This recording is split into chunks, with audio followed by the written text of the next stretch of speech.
When it comes to 1-year-old, Junior? you are not.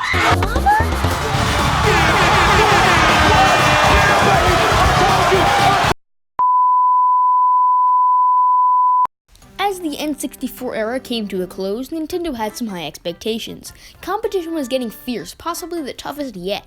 Sega was on its last legs, but nobody knew that at the time. It was still a major competitor for all we knew. Microsoft was dipping their feet into the console business, and Sony was months away from changing the world as we knew it. So the obvious thing for Nintendo to do would be to keep it safe and try to draw in those customers, right? Nope, they made a purple lunchbox that plays mini discs, and it's awesome.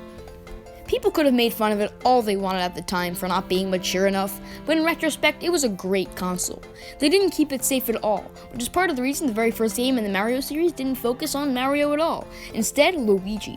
But anyway, the next main Mario platformer was around the corner, and that game was none other than Super Mario Sunshine, released in 2002.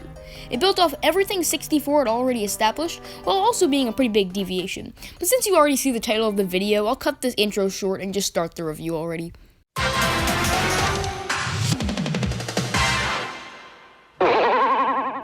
So the game starts off with Mario, Peach, and other Mushroom Kingdom residents heading to the tropical vacation spot known as Isle Delfino. Once they land their plane, they encounter this goo-like substance scattered across the island, and Peach seems to be seeing another Mario-like figure roaming around.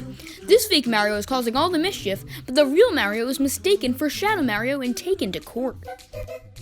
Now, I would just like to butt in for a second and see that this generation of gaming had some really dumb people. I mean, a year before this game's release, everyone in Sonic Adventure 2 was mistaking Sonic for, Shadow, and now these idiot Piantas think these two even look remotely alike. Just because they have hats and mustaches, it does not mean they look identical. I guess Piantas are colorblind then, but Mario's plane just landed 20 minutes ago, so how could he have generated all this goo anyway? But I digress, so let's move on. So Mario is taken to the most unfair courtroom of all time, and is now required to clean up all of this goop, and also gather the Shine Sprites, the main power source of the island, which his absence put the area in complete darkness. He is also given Flood, a water device which will help him on his epic journey of community service. But this would not be a Mario game if Princess Peach was not captured, so Shadow Mario causes more trouble and kidnaps her as well. Now we're getting into spoiler territory here, but it doesn't really matter because probably most of you already know it anyway. I just want to keep it safe, so here we go. It turns out that Shadow Mario's real identity is actually a new character known as Bowser Jr., who believes Peach is his mother. Bowser fully convinced his son that Mario is the bad guy here, which really proves how deceiving this guy can be. Mario saves her, and it's later revealed that Peach is not the kid's mama, but Bowser Jr. still never wants to lose to Mario again. And even though this is kind of stupid, it's probably the most fleshed out 3D Mario plot of all time. I really like how they added some human-like reasons behind the actions of the villain this time. Bowser Jr. just wants to find his mother, and Bowser is trying to create a typical family environment for his son. If you think of it that way, it's pretty deep. Compared to 64, not much has changed in Mario's moveset. The biggest addition is probably the Flood Pack I mentioned earlier. There's the typical nozzle, which allows you to spray things, and is the one you usually have to use the most. But with the press of a button, you can switch to the hover nozzle, which shoots water onto the ground, propelling you into the air. This mechanic is implemented brilliantly into the game, and it makes up for the loss of moves such as the long jump. There are also two other nozzles you can acquire later on in the game, the rocket and turbo nozzles. They aren't used too much, but they are still fun to play with in my opinion, and help traverse different areas different ways. The three other moves you're probably going to depend on are the dive, which is now continuous and the fastest way to travel, the side jump, and the spin jump. Since there are less moves this time around, the ones you do have are used more and feel more important. Though the camera still isn't great, everything just feels so refined, and it's probably my favorite control style in any Mario game. In Super Mario Sunshine, there are a total of 8 main stages, including the final one known as Corona Mountain. Since they all generally have to stick to the beach theme, the levels are given an enormous amount of details to help distinguish them from one another. Though this was still limiting, some of these levels still feel distinct, like Pina Park or Pianta Village. For example, Super Mario 64 had a wider variety of stages, but what made each level unique? It was the theme itself. Like Lethal Lava Land, for instance. The only thing that makes it different is it being a lava level. Besides that, it just had a bunch of random platforms. They didn't need to add a bunch of things to it, because it being lava themed had them covered. Now imagine every level had to be fire themed. Then they would run into some serious trouble. That's the equivalent of what the devs had to do in Sunshine, but they made it work. In fact, I probably prefer the levels in Super Mario Sunshine compared to 64. They just feel a little more special. For the most part, the stages are open world and pretty massive. Like most platformers for me, it's just so fun to explore these exotic locations and take it all in. The environments utilize the new mechanics beautifully, and it's a very cohesive experience. However, in every level, there are these special stages where your flood pack is taken away. Now the focus is sheer platforming, and it gives the game the best of both worlds, open world exploration and linear exploration. These parts of the game can also get pretty challenging, so look out for that. The first 7 levels have 8 main shines, along with multiple secret shines to go along with them. Delfino Plaza also contains a few secret shines you'll be able to collect throughout the game. Even with all of this, they do not add up to the grand total of 120. So, how do you get all these shines exactly? Well, blue coins are your answer. These things are everywhere, and 10 of them add up to a single shine.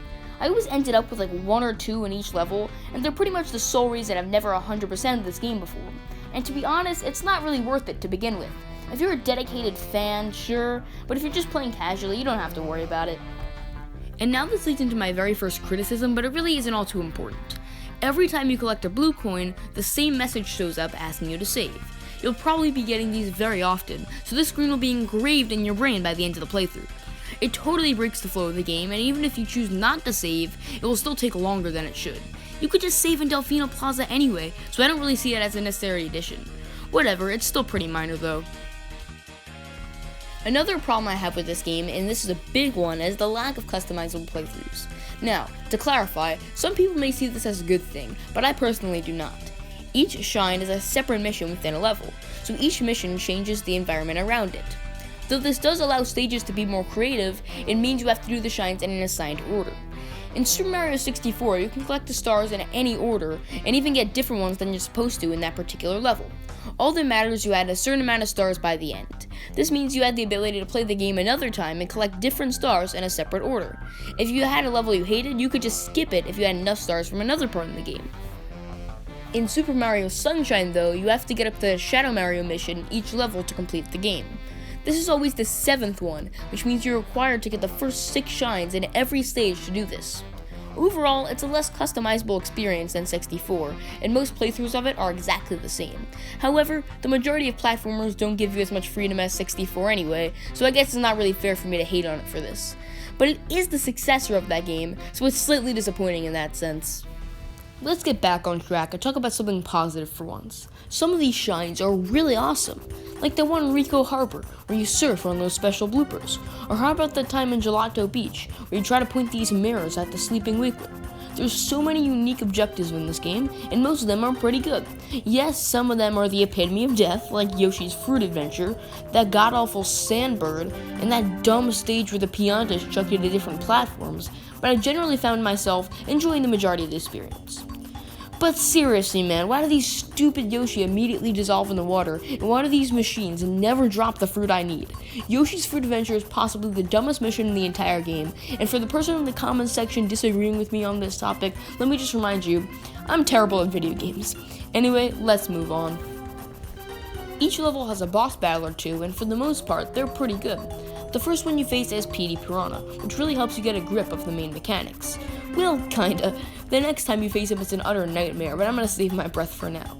Some other bosses I really enjoyed were Gooper Blooper, Mecha Bowser, and Phantom Manta.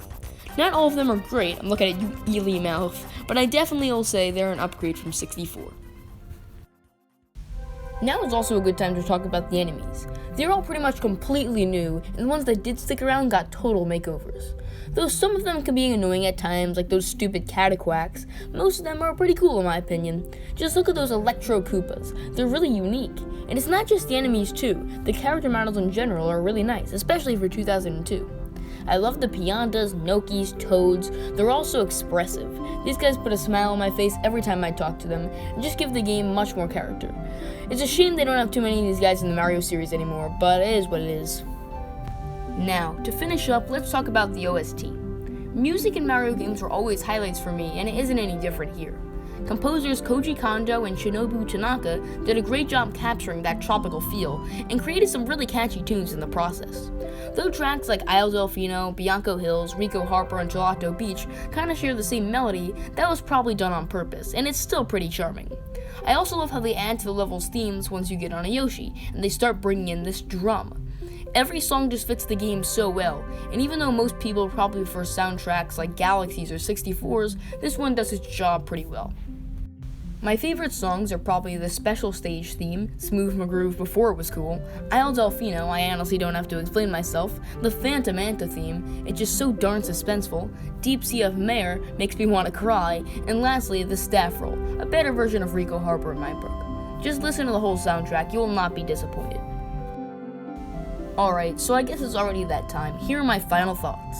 Out of all the 3D Mario games, Sunshine is definitely the weirdest, but that's not necessarily a bad thing. Well, sometimes it is, but I'm getting there. Anyway, since there are less levels, each one feels incredibly big and we're given heaps of details. The control style is also really solid and gives you so much freedom on how to get from point A to point B. The characters are original, the music fits the game perfectly, there's a ton to collect, and it's just generally a really good experience. Some of the time at least. Does this game have some serious flaws? Oh yes.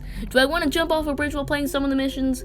Yeah, sometimes. But something about this game just feels so special and it keeps bringing me back for more. Honestly, I truly believe the good outweighs the bad by a lot. It's not perfect, don't get me wrong, but I may even prefer this game to good old 64. Don't quote me on that. Alright, so what do you guys think? This video is kind of all over the place. It took forever to make because I was kind of underestimating how long it would take to capture all this footage and write the script and edit and stuff, and I will admit I was kind of lazy. I was just chilling during the summer and stuff, but I'm glad it's finally out. I would love some feedback from you guys. If there's anything I can improve for the next review, I would definitely appreciate that, so keep that into consideration. I would also appreciate if you would like and subscribe and all that stuff because this video took forever, but thank you for watching, and I will see you guys all in the next video. I'll show you a little bit of a sneak peek of the next review in a second, so thanks for watching, and bye guys.